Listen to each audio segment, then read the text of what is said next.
want to go to your parties. I think it's a great idea. We get to have shared religious experiences, group situations. We get to have shared emotional experiences around sporting events, around music events. But sex is private. It's private. It's personal. But where we can all, if we could all hook into a shared pleasure. The bonobo chimp, they use shared pleasure as social glue and lubrication as opposed to violence to assert dominance. And the idea is fascinating. Also, it sets up the idea for people who are physically disabled to have erotic lives. I have a lot of friends who are in wheelchairs, and they have a devil of a time finding partners who will be with them in real time, in real place, to share erotic pleasure, and they're either completely alone or they have to buy the services of a provider.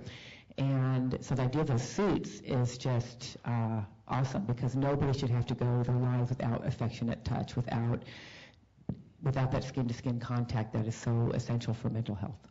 I mean, just from a pure technical point of view, I propose if that ever gets to the point where we have bodysuits and communication to the extent that you can really experience each other as if you're first hand, I think the world will be a whole different reality in general. Work will change, the way people work, travel will change. If that becomes sort of possible, people might not travel with them. They could go and be in a place and experience being in that place without actually. So you kind of get to a matrix situation in that situation. And when we get there, it'll be a whole different ballgame, Speaking as a health professional, it will reduce STIs and unintended pregnancies.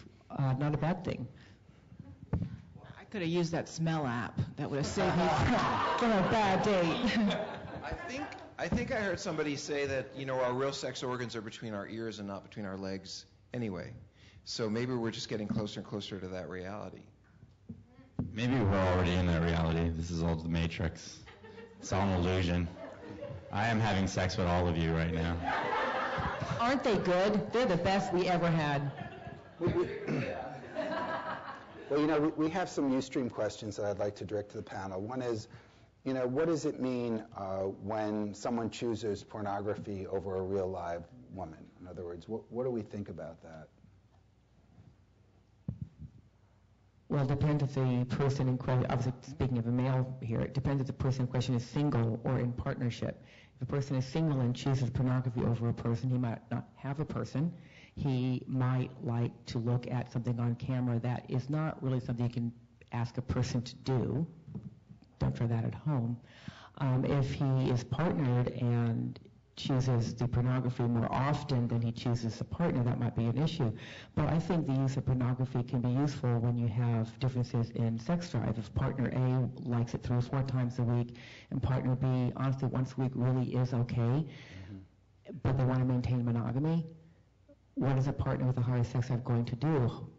Hopefully, instead of cheating, they will either have assistance from the partner who has a lower sex drive, or with their blessing will masturbate to adult material to help keep the frustration level down. It could be healthy, it could not be healthy. It depends. Well, I have more of a comment. I came back from one of Rob's lectures, and I came home to my 16-year-old son, and I said, I just came back from this lecture, and I have to ask you something. And, over the years of being in school, he's like, oh, no, not again. And I said, how much pornography are you watching on the Internet? I've never asked him this. I'm a single mom. And it actually didn't even occur to me because, I really don't know how much he's in and how much he's out because I'm busy so much of the time. He says, wow, you're not going to believe it. I bought a subscription for $99 a year, and I gave my friend my password. And I went to a party, and I introduced myself to somebody, and it was in the Valley, somebody I didn't know, and he was like, I'm Kyle Dordick, and he's like, oh, you're Big Dick Dordick, and gave him a high five.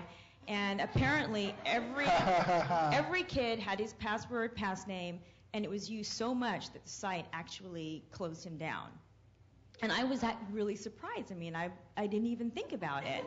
So it's just a reality check for me, how this 16-year-old kid who has an ATM credit card bought his own prescription and then gave it out to all his friends.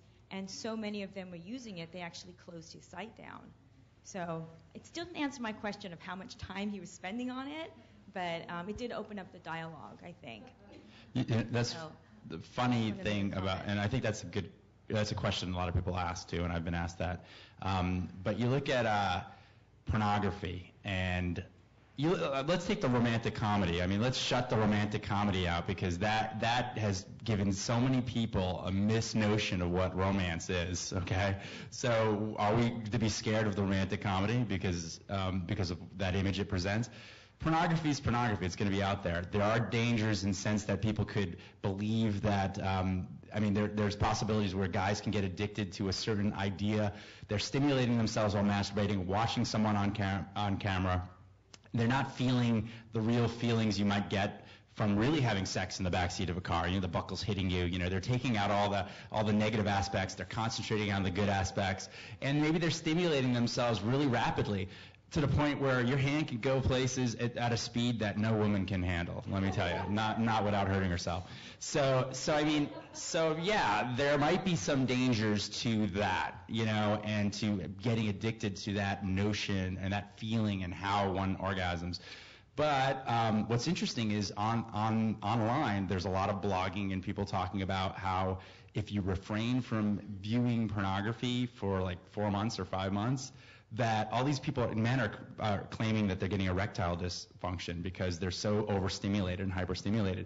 But when they refrain for like 3-4 months, suddenly their erections come back. I don't know if that's true or not, but I think there's definitely a possibility. There's enough people saying it. So I think there should be some more exploration on that. And maybe that's the big fear of pornography. Maybe that's what everyone's afraid of, that it's going to replace sex, and people are afraid that we're not going to have sex because we're going to be masturbating and looking at images all day long. Rob? Well, I think one of the, in a larger sense related to addiction anyway, I often think about the refinement of pleasure has caused tremendous problems. People didn't have addictions to chewing cocoa leaves. It really was our refinement of cocaine. People did not have the problems with alcohol until we refined it. People did not have the problems with wheat and sugar that we're having until they were refined. And when we have taken the intensely pleasurable experience of sex, taken it out of a human relationship and made it, an